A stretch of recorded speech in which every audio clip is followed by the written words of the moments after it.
अस्सलामुअलैकुम, welcome to my YouTube channel. आज मैं अपने किचन में बनाने जा रही हूँ, कोई ख़ास रेसिपी नहीं है बल्कि लहसुन अदरक का पेस्ट बनाने जा रही हूँ, जो कि ईद के दिनों में बहुत ही काम आता है और जिससे काम में आसानी हो जाती है। तो चलते हैं अपनी मेरे चैनल को सब्सक्राइब करने के लिए इस रेड बटन पर प्रेस करें और इसके साथ दिए गए बेल आइकन पर प्रेस करें ताकि मेरी आने वाली हर अच्छी वीडियो का नोटिफिकेशन आप तक पहुँच सके। लहसुन अदरक का पेस्ट बनाने के लिए सबसे पहले मैं ले लूँगी अदरक। 150 ग्राम के करीब है मेरे पास अदरक को इस तरह मैं अच्छे से छील लूँगी। आप चाहें तो इसको छुरी की मदद से या फिर चम्मच की मदद से जिस तरीके से मर्ज़ी इसको छीलना चाहें छील लें और इसको मैं बिल्कुल बारीक क्यूब्स में काट लूँगी ताकि ग्राइंड करते वक्त मुझे आसानी हो। और क्योंकि जितने अगर बड़े टुकड़े अदरक के होंगे तो उतनी ही मुश्किल होगी और मशीन को ज़ोर लगाना पड़ेगा, इसलिए हम इसको पहले ही अच्छी तरह छील के और इसको बारीक टुकड़ों में काट लेंगे।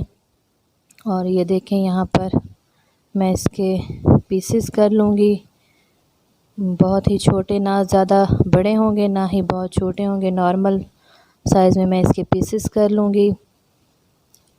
इस तरह लहसुन अदरक का पेस्ट बनाकर रखने से ईद के दिनों में बहुत ही आसानी होती है, क्योंकि आजकल जो गर्मी है और लहसुन को काटने का सबसे आसान तरीका ये है कि इसको 10 से 15 मिनट पहले काटने से इसको भिगोकर पानी में रख दें ताकि ये इसका छिलका भी सॉफ़्ट हो जाए और उतारने में भी आसानी हो। ये देखें मैं आपके सामने इसको दिखाती हूँ काट के, इसका हल्का सा छुरी से टॉप रिमूव करें और ये इजीली सारा छिलका उतर जाता है।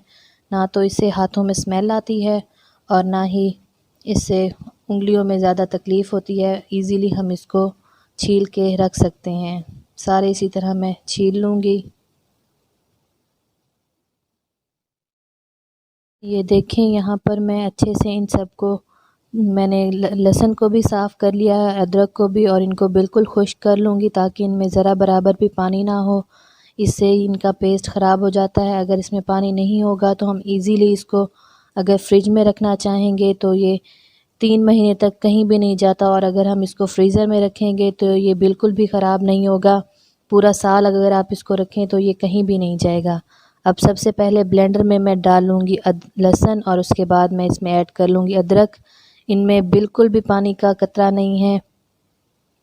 इनको डाल लेने के बाद इसके अंदर मैं डालूँगी 1 टेबलस्पून है मेरे पास नमक डाल लूँगी, और इसके साथ ही मेरे पास है 1 कप ऑयल का। तो इसमें से पहले मैं हाफ़ डालूँगी।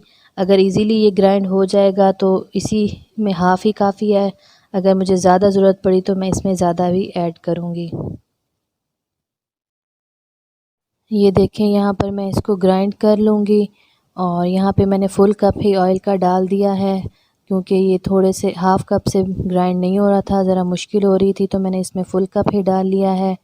और यहाँ पर इसका देखें अच्छा सा स्मूथ सा पेस्ट रेडी हो गया है।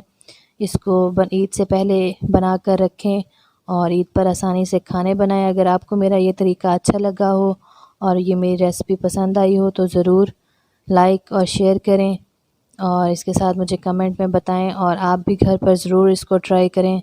बहुत ही झटपट बन जाने वाली है और बहुत ही हेल्पफुल है। इसको क्यूब्स में डाल के फ्रीज़र में रखें और शीशे वाले जार में डालकर इसको फ्रिज में रखें। ये कहीं 3 महीने तक तो ये बिल्कुल भी कहीं नहीं जाती। तो इससे बहुत ही हमारी हेल्प हो जाती है किचन में और झटपट से खाने भी रेडी हो जाते हैं। तो इसके साथ ही मुझे इजाज़त दें। अल्लाह हाफ़िज़।